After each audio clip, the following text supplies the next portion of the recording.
Fala Santista, esse é o canal Mundo dos Santos. Qual seria a posição do Santos na tabela caso não houvesse os 4 erros de arbitragem nas últimas 4 rodadas do Campeonato Brasileiro? Olha, com a pontuação que o Santos teria, olha, o Santos estaria na parte de cima da tabela. Eu vou mostrar para você aqui ao longo deste vídeo, nós vamos fazer uma análise desses erros e vamos aqui somar os pontos que foram perdidos por culpa dos árbitros, por culpa dos juízes das partidas. Bem, o jogo que o Santos fez contra o Vasco foi uma derrota humilhante, foi um 6-0 acachapante. Foi uma derrota que a gente não pode atrelar ao juiz, é claro. Mas, de toda forma, o árbitro teve sim um papel importantíssimo naquela partida, porque logo no primeiro lance do jogo, a primeira disputa de bola na partida, foi um lance em que o Tiquinho Soares tomou um chute na cabeça, uma pancada de forma bem agressiva do jogador do Vasco, e o árbitro decidiu por não expulsar o jogador vascaíno. Acredito que por ser bem no começo do jogo, ele amarelou. De fato, literalmente amarelou, né? Ele deu um cartão amarelo para o jogador do Vasco, mas ele se acovardou. Decidiu não expulsar o jogador do Vasco. E aí, o Vasco, que poderia estar com um a menos, imagina só, o Santos que tinha 55 mil pessoas no Morumbi, com um jogador a mais desde o começo da partida, você acha que o Santos perderia por 6-0? Seja muito sincero. O Santos poderia até perder aquele jogo, mas eu tenho certeza absoluta que não seria uma derrota de 6-0, até porque o Santos teria um jogador a mais em toda a partida. Uma hora ou outra, o Vasco estaria muito cansado e ali abriria muitos espaços na defesa. Então, esse foi o primeiro erro, e um erro bastante importante aí, numa derrota humilhante do Santos no campeonato. Ainda no mesmo jogo, o primeiro gol do Vasco aconteceu isso daí que você está vendo. Ó. Nesse lance, a bola claramente saiu. O VAR alegou, né, de que foi por conta da posição da câmera. Mas você olha a imagem e você percebe que a bola saiu toda. Se a bola sai toda, se há, de fato, a saída completa da bola, o juiz tem que dar lateral. E não foi o que aconteceu. O árbitro deu o gol, logo nessa jogada saiu o primeiro gol do Vasco. Então, em um jogo só, o Santos foi prejudicado por 2 vezes. 2 vezes prejudicado contra o Vasco. Aí a gente faz aqui uma análise. Apesar de ser um jogo dentro de casa, o Santos jogou muito mal naquela partida e era muito mal treinado pelo Kleber Xavier. E então eu vou dar aqui, não vou considerar o Santos como uma vitória nesse jogo, porque olha qual foi o resultado da partida, mas por saber ali que o Santos jogaria o jogo inteiro com um jogador a mais, não teria saído esse gol do Vasco, por exemplo, eu vou considerar um 0-0 nessa partida. O Santos não tinha condições de fazer gol, jogou muito mal aquela partida, mas se tivesse sido expulso o jogador do Vasco, com a pressão da torcida e tudo mais, o Vasco não teria vencido esse jogo. Então vou considerar aqui nessa partida um 0-0, tá bom? Então o Santos, ao invés de ter sido derrotado, teria um ponto a mais aqui nesta rodada. Bem, aí vamos agora para a partida contra o Bahia. O Santos, na rodada seguinte do jogo contra o Vasco, foi enfrentar o Bahia na Arena Fonte Nova. O jogo foi 2-0, 2-0 para o Bahia. Porém, no segundo tempo, ali já no final do jogo, com mais de 30 minutos de partida, teve um lance ali em que o jogador do Bahia colocou a mão na bola. Na verdade, foi uma cabeçada do Cavalheiro e a bola, de fato, pegou no braço do jogador do Bahia. E a arbitragem, o VAR, não chamou o juiz de campo. Eu acho que até para o juiz de campo foi uma jogada mais rápida, né? O jogador do Bahia logo em seguida colocou o braço junto ao corpo. Então, para quem estava no campo, de fato foi um lance rápido. Mas para o VAR, que já chamou inúmeras vezes em lances como esse, ele não chamou o juiz para analisar esse lance do jogo. Eu tenho certeza que se fosse contra o Santos, teria sido chamado. Até porque a gente sabe muito bem que há muitos juízes caseiros, né? Aqueles caras que quando estão dentro de um estádio ali, eles têm o hábito de apitar sempre em favor do time da casa. E aí, seria pelo menos, eu não acredito que o Santos teria forças para buscar o empate contra o Bahia, mas o Santos teria um saldo melhor nessa partida.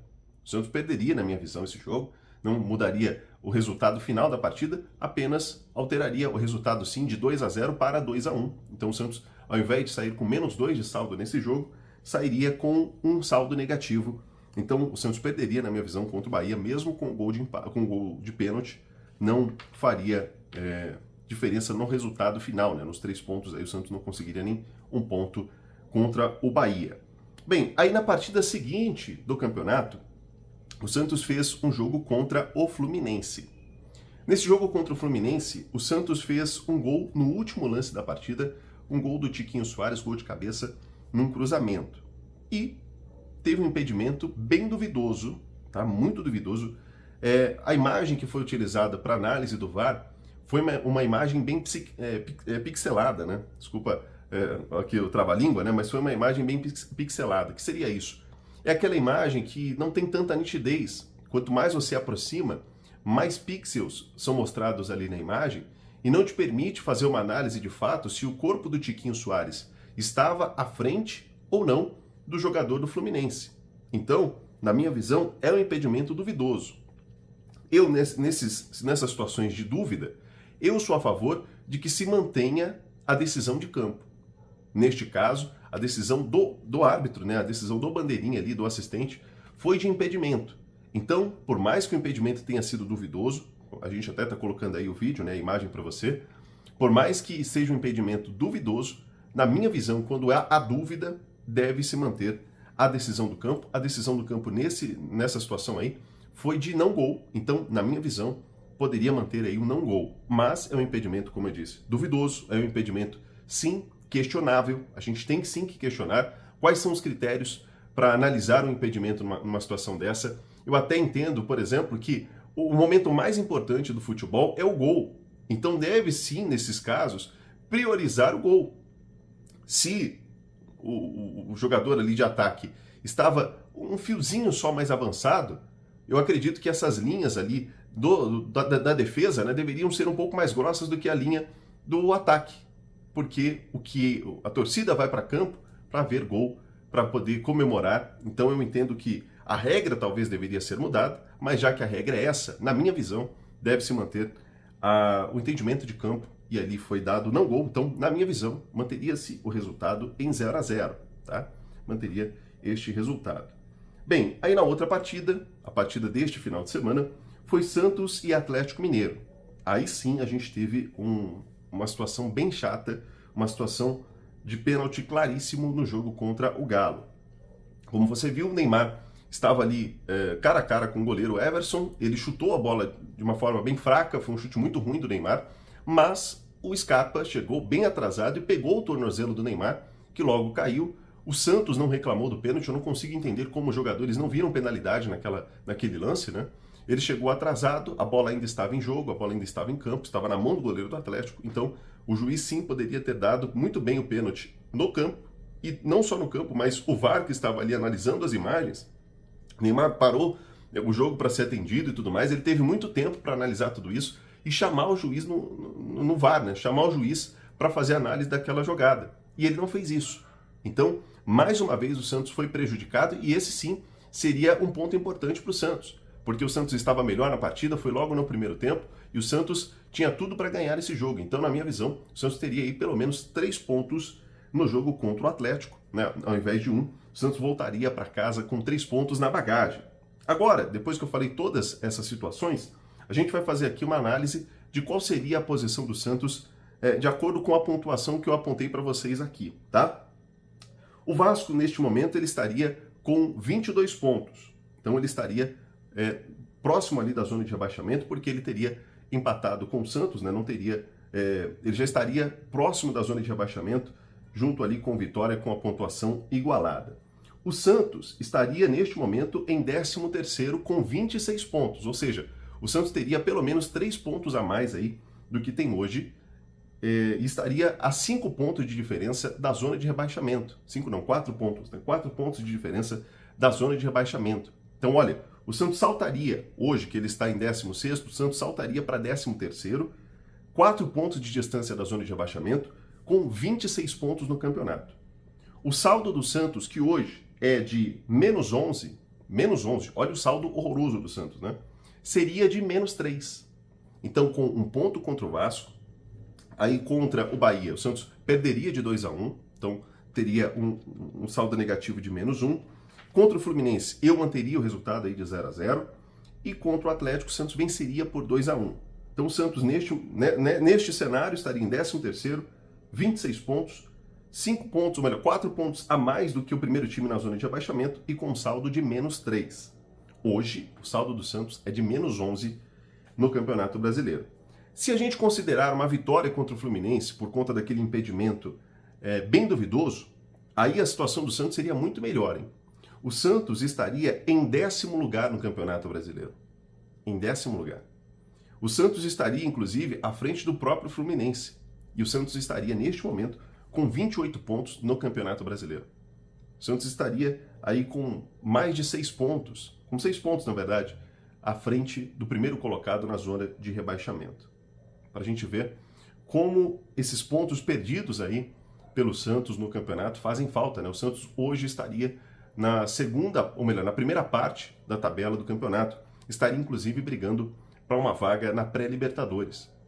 Então a gente vê como a arbitragem tem prejudicado o Santos, como os juízes têm vacilado contra o Peixe, têm de fato roubado o Santos aí nas últimas rodadas. Analisando todos esses erros, o Marcelo Teixeira deu uma entrevista ao Sport TV e disse que ele vai ter uma reunião com a comissão de arbitragem da CBF. Então ele vai se reunir ali com essa comissão, né, com as pessoas que são responsáveis pela escalação dos árbitros, por determinar ali os critérios da arbitragem ao longo do campeonato. Então ele vai se reunir com essa comissão e tentar entender o porquê o Santos tem sido tão prejudicado e de forma consecutiva. São 4 rodadas com erros dos juízes ao longo aí do campeonato. Então o Santos vai para a CBF, vai questionar ali os critérios usados por eles e vai tentar entender o porquê o Santos tem sido tão prejudicado, porque o Santos tem sido vítima da má arbitragem do futebol brasileiro.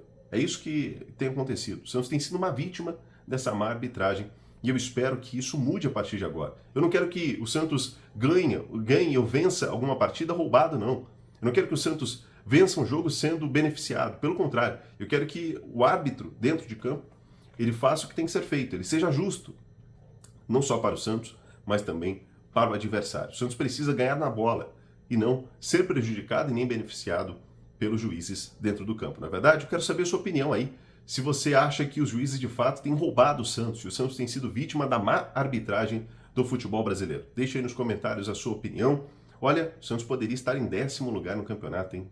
Se não fosse os roubos contra o Santos, a gente estaria numa situação muito melhor na tabela. Tá bom? Tá bom? Olha, esse é o canal Mundo do Santos. Se você ainda não é inscrito no canal, se inscreva no canal e ative o sininho, porque todos os dias nós temos vídeos novos aqui no canal para analisar como fizemos hoje, para dar as notícias a você de todas as informações do Peixe diariamente, tá bom? Então se inscreva e ative o sininho, curta esse vídeo e deixe o seu hype, tudo isso ajuda muito o canal, um canal novo aqui no YouTube e graças a vocês tem crescido bastante. Muito obrigado ao apoio de todos vocês, tá bom? Um grande abraço para você, amanhã estaremos de volta no canal Mundo do Santos.